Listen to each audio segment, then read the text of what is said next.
Today's reading is Psalm 91, a chapter that speaks of God's protection, His faithfulness, and His promise to be with us in every circumstance. He that dwelleth in the secret place of the Most High shall abide under the shadow of the Almighty. I will say of the Lord, He is my refuge and my fortress, my God. In Him will I trust.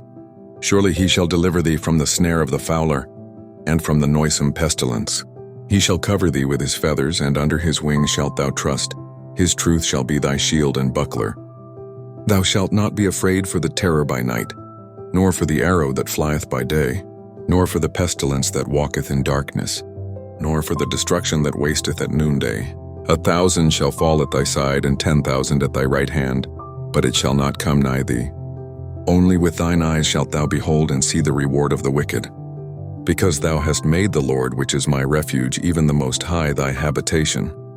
There shall no evil befall thee, neither shall any plague come nigh thy dwelling. For He shall give His angels charge over thee, to keep thee in all thy ways. They shall bear thee up in their hands, lest thou dash thy foot against a stone. Thou shalt tread upon the lion and adder, the young lion and the dragon shalt thou trample under feet. Because He hath set His love upon me, therefore will I deliver him. I will set him on high, because he hath known my name. He shall call upon me, and I will answer him. I will be with him in trouble. I will deliver him and honor him. With long life will I satisfy him and show him my salvation.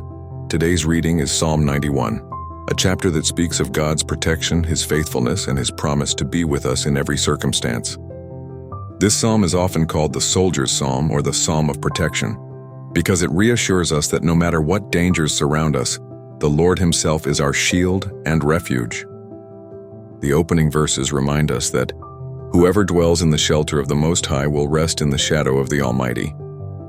Dwelling in God's presence is not a temporary visit. It is a lifestyle of trust, surrender, and intimacy with Him. When we make Him our permanent dwelling place, we gain access to His covering, His peace, and His strength.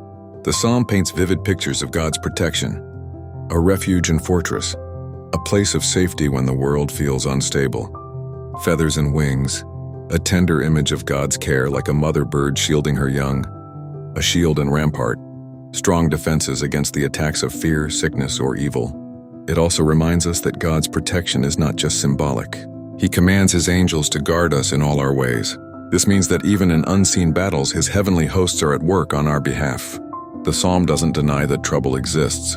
There are snares, pestilence, arrows, and even lions and serpents. But it assures us that none of these will overcome the one who trusts in the Lord. The promise is not the absence of trials, but the presence of God in the midst of them. The closing verses are especially personal as God Himself speaks. Because He loves me, I will rescue him. I will protect him, for he acknowledges my name. Here we see the heart of God. He responds to our love, our trust, and our prayers with deliverance, honor, long life, and salvation. Psalm 91 reminds us that no matter what dangers surround us, whether it's fear in the night, sickness, or uncertainty, God is our refuge and fortress. His angels are commanded to guard us. His presence is our shelter, and His love is our assurance. If you make the Lord your dwelling place, you can rest knowing that He is with you. He will answer you, and He will satisfy you with His salvation. Thank you for joining today's reading. If this chapter blessed you, please subscribe and share it with someone who needs encouragement. May the peace and protection of the Most High be with you always.